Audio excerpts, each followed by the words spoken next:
Oke, kita lanjut lagi di pembahasan peralatan yang diperlukan untuk landscape fotografi. Yang pertama, kita perlu menggunakan tripod. Jadi, tripod ini akan sangat diperlukan ketika kita coba untuk mengambil nuansa landscape fotografi yang berjenis cityscape. Dan kalau cityscape ini kan ya biasanya diambil ketika malam hari. Karena waktu malam hari ini kan banyak cahaya lampu, banyak penerangan-penerangan jalan, gedung-gedung, ataupun kendaraan yang lalu lalang, sehingga lampu-lampu tersebut dapat mempercantik foto yang dihasilkan.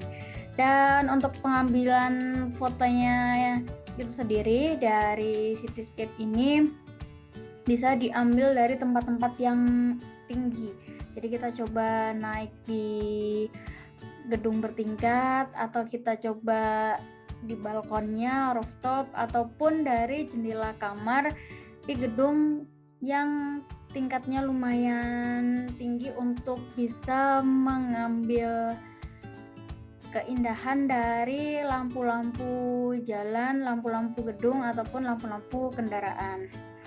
Dan keberadaan dari tripod ini sangat diperlukan karena ketika kita mengambil pemandangan cityscape dengan teknik long exposure misal, kita harus wajib banget menggunakan tripod ini. Lalu tripod juga bertujuan untuk memudahkan kita saat melakukan setting kamera dan juga menghindari shake ataupun blur pada foto yang akan kita hasilkan. Kemudian untuk peralatan berikutnya adalah filter. Nah, filter ini bisa menjadi pilihan ketika teman-teman pengen menghasilkan sebuah foto yang memiliki efek-efek dramatis. Jadi jenis dari foto abstrak dari landscape fotografi ini bisa memanfaatkan filter-filter. Dan beberapa filter yang bisa dimanfaatkan ada filter natural density atau ND. Ini bertujuan untuk mengurangi intensitas cahaya yang masuk ke lensa. Atau polarizer, circular polarizing, ini gunanya untuk menghilangkan refleksi cahaya matahari pada benda yang akan kita capture. Yang ketiga ada gradual natural density yang tujuannya untuk mengontrol eksposur langit yang terlalu berlebih dibandingkan dari bagian daratan yang akan kita capture. Lalu yang juga menjadi hal penting adalah setting kamera yang kita gunakan. Setting kamera ini tergantung dari keadaan kita akan mengambil foto dari landscape fotografi ini. Jadi kita sesuaikan settingan atau pengaturan kamera kita dengan tempat yang ada di sekitarnya. Perhatikan dari intensitas cahayanya, kemudian cuacanya, dan jangan lupa juga pengaturan metering pada kameranya. Metering ini fitur pada kamera yang tujuannya untuk mengatur atau mengukur kecerahan dari suatu objek. Untuk setting kamera yang bisa dipakai ketika berburu landscape fotografi bisa menggunakan shutter speed 1/30, aperture-nya bisa f8, ISO antara 100 sampai 200, focal length-nya 11 mm sampai 24 mm, terus white balance-nya di daylight, terus untuk metering-nya bisa di metric. Nah, ini disesuaikan dengan kondisi teman-teman ketika ingin mengambil foto dari si landscape fotografi ini. Jadi sebenarnya tidak ada pengaturan mutlaknya, tapi teman-teman harus bisa memastikan, harus bisa menyesuaikan kondisi dan jenis foto seperti apa yang pengen teman-teman hasilkan. Yang berikutnya ada beberapa tips-tips yang bisa teman-teman terapkan untuk mengambil landscape fotografi. Yang pertama, tentukan waktu yang sesuai. Jadi kita bisa mengambil foto landscape fotografi ini di jam sebelum 9 pagi atau setelah jam 4 sore. Kalau teman-teman pengen berburu matahari terbenam ini bisa setelah jam 4 sore sampai di waktu maghrib, menunggu warna dari langitnya berubah senja, terus ada keunguan dan kebiruan. Tapi itu juga harus memperhatikan cuaca juga.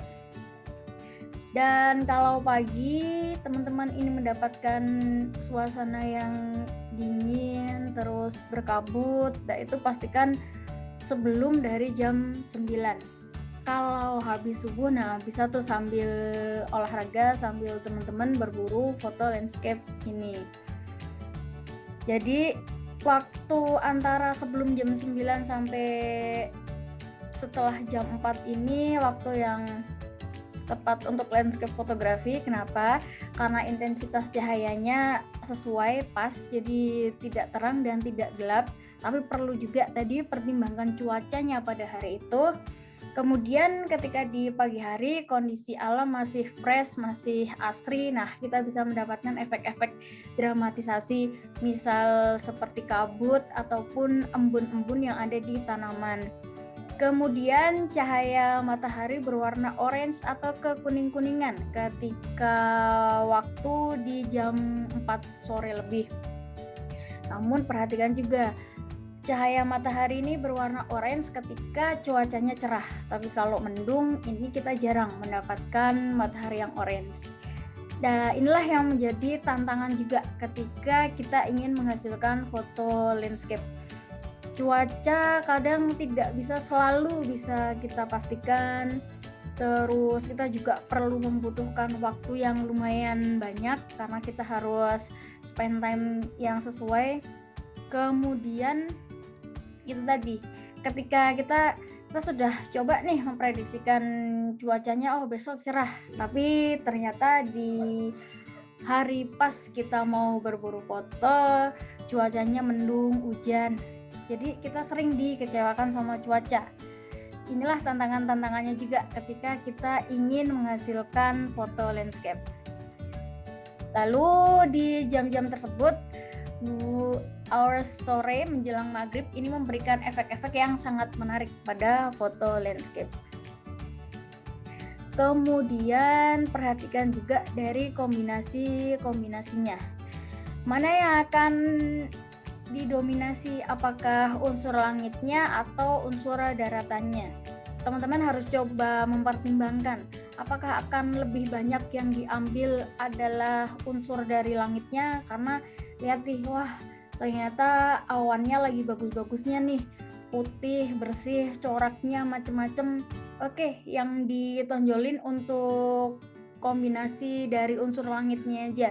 Terus di bagian daratannya ambil dari ujung-ujung pepohonan, ujung-ujung dari pegunungan misal.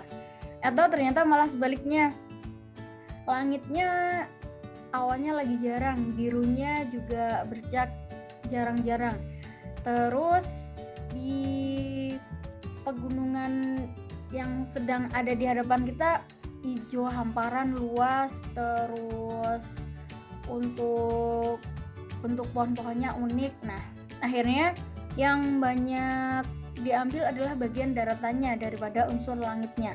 Nah, ini disesuaikan dengan tujuan dari foto teman-teman ini apa. Apakah ingin menonjolkan salah satu unsur tersebut atau membuat antara unsur langit dan daratan ini sama besarnya. Dan yang pasti padukan dengan komposisi fotografi yang pernah kita bahas di sebelumnya. Berikutnya perhatikan juga titik fokusnya. Titik fokus yang di sini maksudnya adalah point of interest-nya.